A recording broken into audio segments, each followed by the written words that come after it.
All right, so this question is about a corporation that has just completed hiring 9 new workers, B, C, D, E, F, G, H, I, and J. So we have our workers, and now we're going to go to the rules. Rule number 1, F and I were hired on the same day as each other, and no one else was hired that day.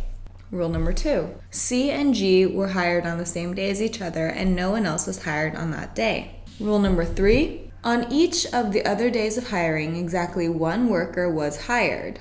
Okay, so that means we have 9 workers, and then 2 of them were hired on the same day. So that means we have 7 days where people were hired. Rule number 4, E was hired before B. That means that B couldn't be hired on the first day, and E couldn't be hired on the last day. Rule number 5, H was hired before D. So D couldn't be hired on the first day, and H couldn't be hired on the last day. Rule number 6, D was hired after I, but before E. So that means that E was not hired on the first or second day, and I was not hired on the 6th or 7th day. And we know D couldn't be on the 7th day.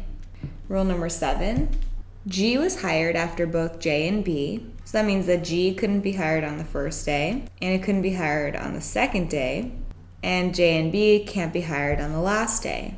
And the last rule, rule number 8, B was hired before J. So that means J was not hired on the first day, and B was not hired on the last day, which we already have. Okay, so now let's create a long chain. We know from rules 5 and 6 that H and I are before D. We know from rule number 1 that I and F were hired on the same day. We know from rule number 6 that D was hired before E.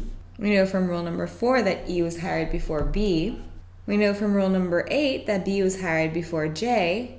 We know from rule number 7 that B and J were both hired before G. And we know from rule number 2 that G and C were hired on the same day.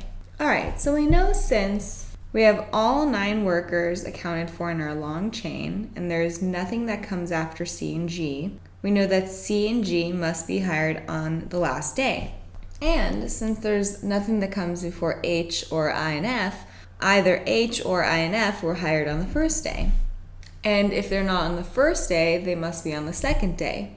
And then we know we have the order of D, E, B, and J. So we have almost our entire setup filled out, which will make the game very simple. All right, hope that was helpful. Let's go to the next question.